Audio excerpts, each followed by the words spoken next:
I want to share with you another excerpt from my book, Secrets of a Metaphysical Flight Attendant. This is from chapter 2, See It, Believe It. Imagination equals creation. This chapter starts out with me describing what it was like to be a 60s stewardess. It was actually very empowering. Women's liberation was barely getting off the ground, so there weren't a lot of job opportunities for women, but to be a stewardess in the 60s was very, very iconic, empowering, and freedom. Freedom's important to me. So anyway, I was living in this stew zoo in downtown Chicago, and these two men moved in. I'll take it from there. One of them was named Ron, and he was about 35 years old with wavy brown hair and intense eyes, kind of a Sinatra look. And he and his roommate, Dave, were business partners in multi-level marketing. They made a ton of money. It was coming out of their ears. They wore silk suits, alligator shoes, drove brand new matching Cadillac Eldorados, which they'd paid cash for. And they took my roommate and myself under their wing. And they would take us out in Chicago all the time to these fabulous restaurants and show us the elegant side of Chicago. So we were having a lot of fun. But one night, while we were all sitting around talking, as the night wore on, the conversation got a little more serious. And I started telling Ron how I yearned to live in New York City.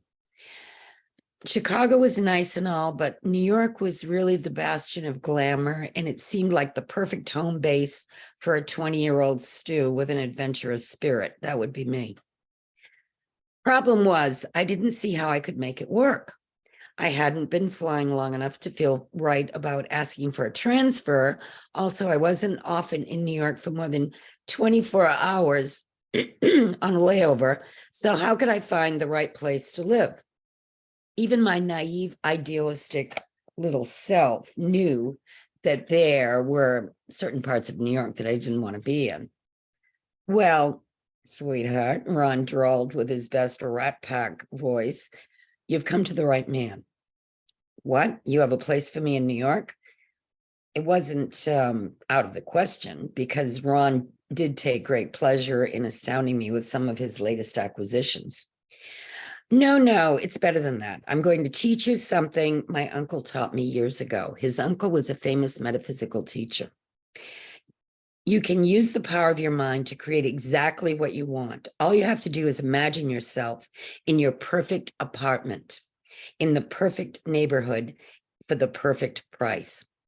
He went on to tell me the technique was called creative visualization, a powerful tool that harnesses the creative brain to create a new, improved physical reality. The technique has since been publicized in many books, including The Secret, and taught by coaches and gurus around the country. In fact, the principles Ron shared with me that night are very similar to the visualization exercises created by Jose Silva, the well-known parapsychologist, whose Silva Ultramind techniques I studied and eventually taught in the 1990s. Back in 1968, however, creative visualization was still, well, a secret to the general public. Anything to do with thought, energy, manifesting, alternative realities was the province of hippies and weirdos. Of course, I fell in love with the concept immediately. I'd already seen a UFO. I knew there were things in this world beyond my understanding. This is just the next reality challenge to come my way. I'm listening, I said. Here's what you do. Think of 3 things you want to attract into your world. Write them down on a piece of paper in the present tense, as if you already have them. So I would write, I have a gorgeous apartment in Manhattan. Exactly. Take that piece of paper and put it next to your bed before you go to sleep. And then when you wake up in the morning, hold the paper and feel the way you'll feel when you have what you want. You can even talk about it out loud to yourself. At this point, my roommate stuck her fingers in her ears, and she didn't want to hear this. I can't tell you that's one of the keys to making this work. When you tell other people, because I asked him, so what in your is your on your list of things to manifest right now? He explained, I can't tell you. That's one of the keys to making this work. When you tell other people that you have something or you've done something, it's like completing the action. So the manifestation is confused. Plus, you don't want to dilute your feelings with other people's doubts. Like a self-fulfilling prophecy, I breathed. That's so cool. Ron lifted his glass. Cheers. So, buzzing with power and possibility, I started my creative visualization practice that very night. I saw myself getting the transfer I wanted without hassles or delays and moving into my beautiful apartment, convenient, affordable in New York City. I saw myself creating exactly the life in the sky among dynamic, interesting people. As I fell asleep, I could almost hear the yellow cabs honking outside my door. I never doubted that Ron's technique would work. Now that's important. You need to find a teacher that has done it, that knows that it works, believes that it works, has proven it to themselves, and can transmit it to you. But the ease with which everything showed up astounded me. 2 months later, my transfer was complete, no questions asked, no bureaucratic delays. I found my apartment in a gorgeous building with a doorman and lots of security features, right on the corner of Lexington and 37th. It had gigantic windows, beautiful wood floors. They even gave me some furniture to use when we moved in. Everything just worked out beautifully. In case you're counting, the third thing I wanted was a fur coat. Well, I manifested that too. So in this chapter, I go on to explain that shortly after this manifestation, a few months after my big move, I flew from New York to Los Angeles on a plane packed with baby GIs. Now, this was the Vietnam era. They were handsome and bright-eyed, their uniforms crisp and new.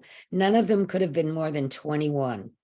When they got to their base on the West Coast, they told me they'd find out whether they were going to be deployed to Vietnam or Germany. Understandably, they all wanted to go to Germany. Well, one of the boys I remember in particular, with his dark Italian eyes and Brooklyn accent, charmed me from the start. I was still a kid myself at the time, barely 21, but he seemed so young to me, so naive. I imagined him stomping through the Vietnamese jungles, dirty and exhausted, his beautiful eyes glassy with shock. The image nearly broke my heart. I know a way for you to get what you want, I told him. Really? His face lit up. I'll try anything. I described the creative visualization process that Ron had taught me a few months before. Immediately, he and his friends pulled out notepads and pens and started writing out their desires, starting with, I am stationed in Germany. I think one of them wanted to meet a blonde Fraulein, too. A month later, a letter was sent to my in-flight office at JFK Airport, and it was the GI from Brooklyn thanking me. He had been assigned to a base in Germany. And that was really good news. I was so happy to hear that when he sent me that letter, and it was perfect. So that's how it works. You need to maybe get my course, Mega Manifestation Method, because I have been manifesting ever since Ron taught me how to do it back in 1968, right after I started flying.